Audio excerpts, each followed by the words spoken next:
Hey crafty cuties, welcome back to Paper Terrace. If you're new, I'm Jessica.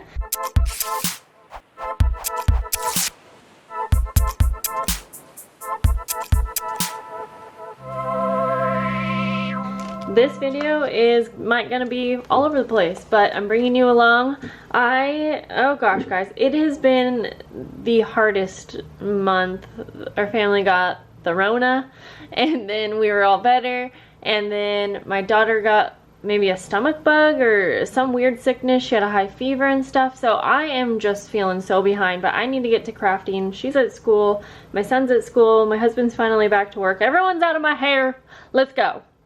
Anyways, in a previous video I did a full unboxing showing you these gorgeous fabrics from India, and I just need to use them. This might be a few part series video because I don't know what I'm doing, but we're gonna, I think, create a journal. So I'm probably gonna use this paper pack. I thought maybe some of the prints would go. I don't actually know, but I want to make it easy to start with, so we're going to start with a box. Now I've done a lot of these tutorials. While I'm talking, I'm going to go ahead and cut this down, by the way. I'm just going to keep the cover. This will be the cover, the side, and the back.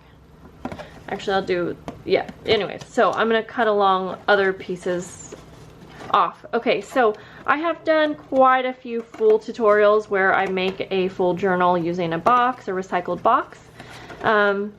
So you can check those out if you want like maybe a more detailed version, but I do plan to film at least this entire process. And so you should be able to learn everything you need if you are wanting to also create a journal out of a recycled box. I also have been sent hundreds of envelopes from Pamela, so thank you, Pamela. I didn't do an unboxing video just because I really haven't had time, but she also sent me a ton of really great other Happy Mail items, all kinds of fun things, and so I want to use some of these things up along with the envelope she sent me, so I'm definitely going to be incorporating those some way, somehow. Okay, so I'm just going to continue trimming this down. I'm going to get all the unnecessary pieces off, and we'll be right back. So now we are left with these pieces of the box, as you can see, and I am going to, I feel like you're zoomed in, but apparently you're not. I'm going to trim down the edges just a little bit to make them just a touch straighter, and I think, let's see, what size do we want to make this? We're gonna make the cover 5 inches across. So I'm just using my trimmer here to make everything a little bit easier. So again, we'll do 5 inches. That kind of moved, but that's okay. And then I think we'll do like around, I think I'm going to make it 5 by 8 inches. Seems good. Just mostly so I can straighten up all of these edges the best that I can. That didn't cut, so we'll use this. Then we're going to start basically covering the box with our pretty fabrics. Now, of course, you don't have to use the same kind of fabrics that I do. You could use scraps of fabric, you could use paper. I'm going to kind of do a collaging style, which you'll see, or that's my plan. And if you did want information on where I got these fabrics, I will have it all linked below. But you can find her shop on Facebook called Boho Needs. And I gotta say, she thanked me so much for the orders that did get sent to her from my video a week or so ago, and she is just so appreciative and said that those orders help her family out so much. So thank you guys for always supporting the shops and things that I like. Okay, I'm going to turn this inside out so that I'm working with a blank slate here because we'll cover everything anyways, but I think I'm not going to even cover this with white paper, which I do sometimes, but I think we're just going to start figuring out what fabrics I want to use. And I have some larger pieces in here. I think I want to make some ruffles and stuff too, but ooh, like that is so pretty. Oh, wait. This embroidered fabric. I feel like I definitely have to use at least a big chunk of this. So let's just go ahead and, like I said, I think I'm just gonna, I hate to cut it, but you know what, we need to, actually, let me just make sure. Let me make sure that's the route I want to go. I think this fabric will be good for making ruffles, so let's save that. I could cover the entire thing. Let's start by doing that. Okay, like I said, I'm in the mood for something real simple. So yes, we're going to just start by gluing this on. And I am going to use a pretty generous amount of glue. I think I might sew the final journal, but I'm going to smooth this out. I do find that smoothing out the glue does help it from like seeping through the fabric too much or making any kind of marks through the fabric. Although anytime I have had any marks happen, I would say it almost always dries or goes away once it's all dry. So I'm just starting by gluing down that center spine, and then I'll just start by adding glue to this cover all the way around. And again, I'm using a pretty decent amount of glue, and I'm going to do the same thing where I will smooth it out with my finger. So as I'm doing this and getting kind of a better idea of what my plan is for this journal, I do think this video will just be showing you the cover, and then I'm going to have probably a couple other videos where I will create the insides to this journal, because I do want this journal to be pretty decorated. And I got some ideas from Boho Needs on YouTube, which is where I got the fabrics from. They have a few flip throughs of her beautiful journals, and she has a lot of gorgeous decorations in her journals. So I want to pull from that. So I'm just going to finish gluing this side down. So then you are going to want to go ahead and just trim, leaving just a small amount of fabric all the way around. I usually like to keep like 1/4 to 1/2 inch. So I'm just going to trim this longer piece off here.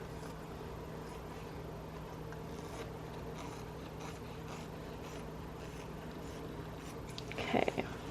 Then we're going to trim the corners, and for this part I do get a lot of questions. How do you know exactly how much corner or how much fabric to keep when you're cutting this 45-degree angle?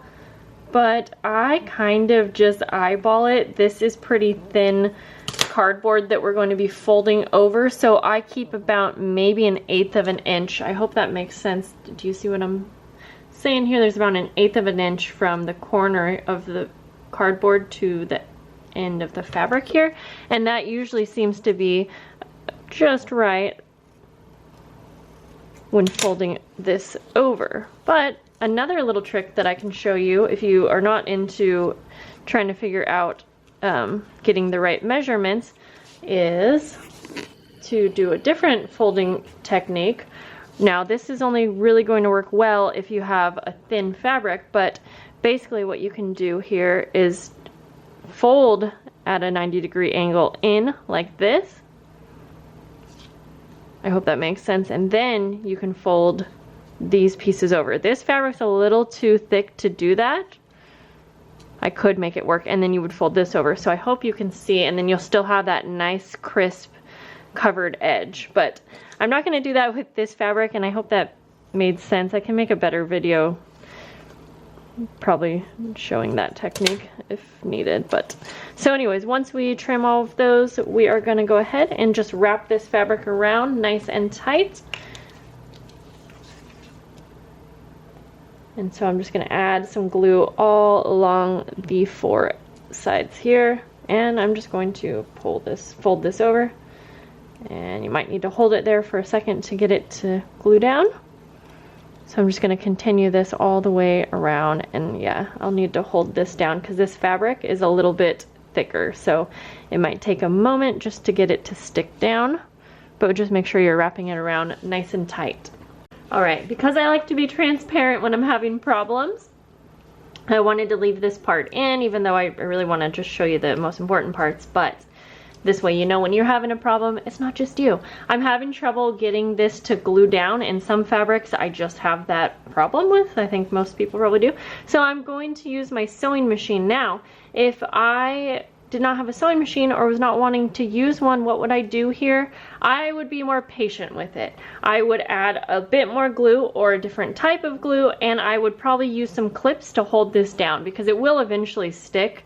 I'm just not wanting to be patient because I'm filming a video here. So I am going to just go ahead and run this through my sewing machine with a straight stitch just all the way down, and that will work.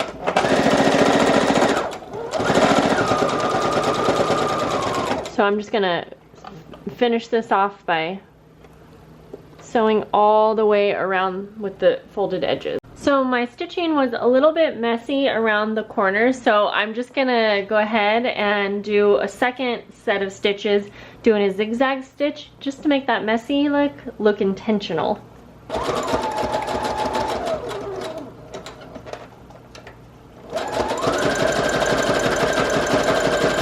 So I'm not going all the way around with the zigzag stitch, but just where I feel like I needed it.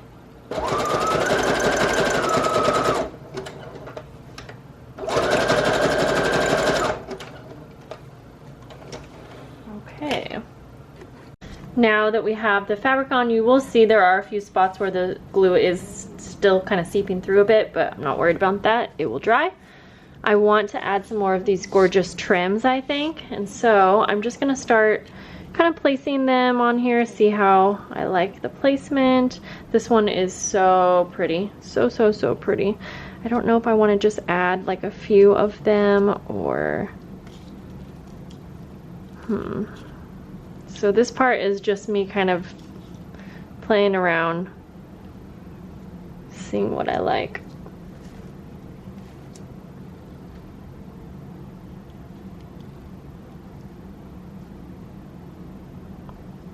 Just gonna see what this might look like if I were to have a few of the trims like coming in like this. I don't know. I've never done something like that, but maybe. There are so many pretty pieces to choose from. Maybe something like that. Okay, I'm kind of liking where this is going.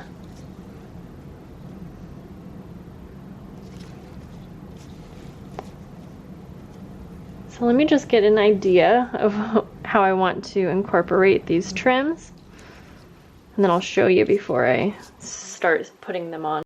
I think I'm going to go a little bit more simple. I really like this trim on here, and I mean, yeah, it's hard not to want to use everything, but I think maybe less is more in some situations.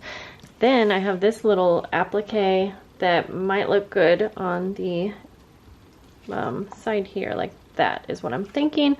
I sort of want to play around and make a ruffle, so let's do that and see if I would like that incorporated on the cover with the one trim.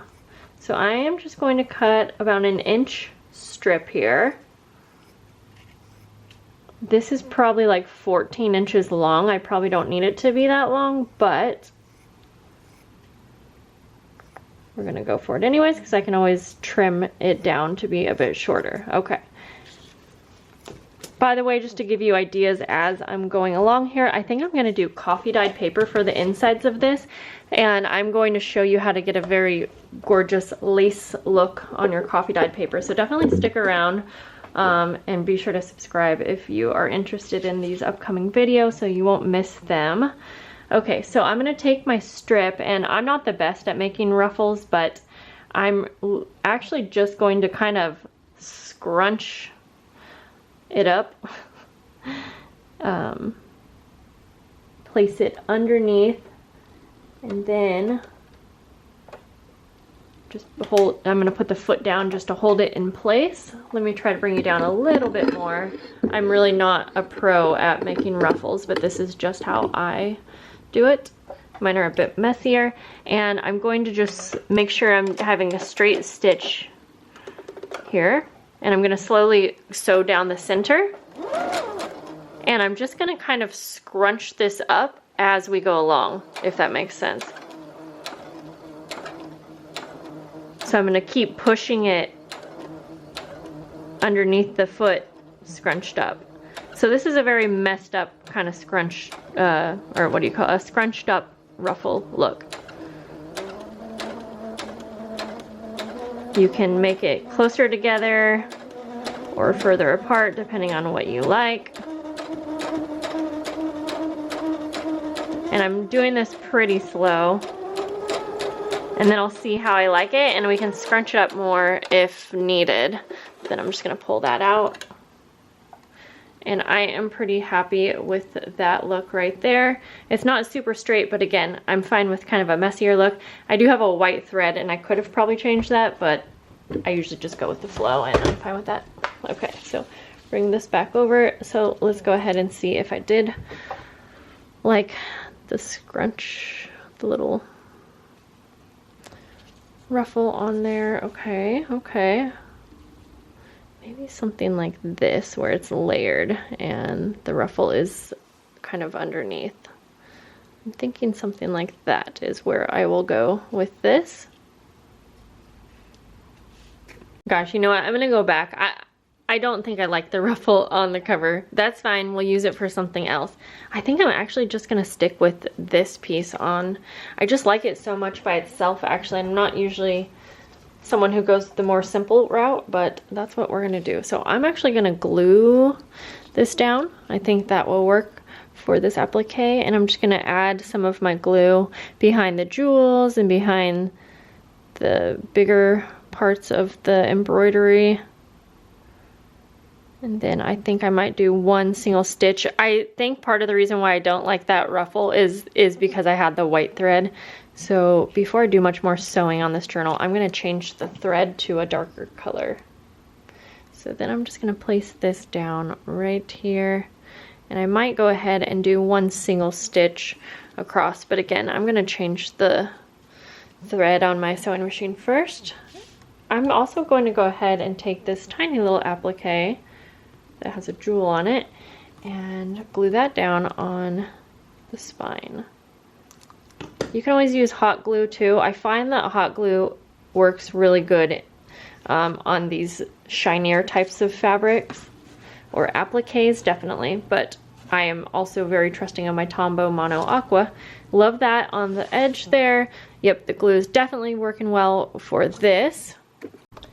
I think I'm going to finish off the corners with some metal corners like this. So we're just gonna go ahead and place those on now. I know I don't have the insides of this journal done, but that's okay. We can still kind of work around the metal pieces here. I'm just gonna add a little bit of glue. I got these ones from Amazon. I am gonna trim these threads. I don't usually trim my threads. I like the loose thread look, but since I'm adding something to the corner, I'll go ahead and trim those. So I'm just gonna slide that on, adding a little bit of glue. Hold it there for a minute, and then I'm gonna use my pliers. Sadly, I can't find my favorite pliers anywhere, but these will do. And I'm just gonna squeeze down the edges here. These are really easy to put on, but you definitely want to make sure. I always add a little bit of glue and definitely use pliers to pinch them down as much as you can. Okay, so I'm just going to add those to all four corners. Again, I'll trim the threads.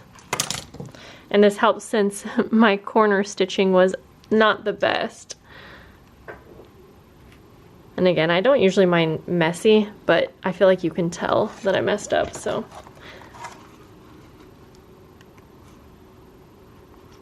Okay, I'll just pinch these down, and then I'm going to finish the other two corners Then we'll go ahead and put a ring fastener on for a charm. So I'm going to use a ring fastener. This is a pretty large one, and I get these from Amazon. I sometimes get the Tim Holtz brand. Those ones are quite a bit smaller. I don't have one to compare right now, but I really like these ones. They're very heavy duty and absolutely will hold a nice sized charm, and you don't have to worry about it coming undone or anything like that. So I'm going to just find the placement that I want at the top of my spine, somewhere in the middle, and I am just going to eyeball it like I always do. So I'm just gonna take my awl, and I think right about there is good. So I'm just gonna poke a hole. Then I'm gonna add glue, take my ring fastener, very easy to put on. You're just gonna put the prongs together like that. And then you can just make sure to get both of the prongs through the hole there. Just make sure you're happy with the placement. I would say that looks good. And then on the inside, you can flatten out the prongs like that. Now sometimes they end up, the prongs you see on this one are a little longer than the top of the cover, so sometimes when I have my other pliers, it has a wire cutter on it, and I'll just trim that. I'll actually just cut it, but for now I'm just gonna fold this part back down. So that's just what I do. It's simple. And then I just squeeze it all the way down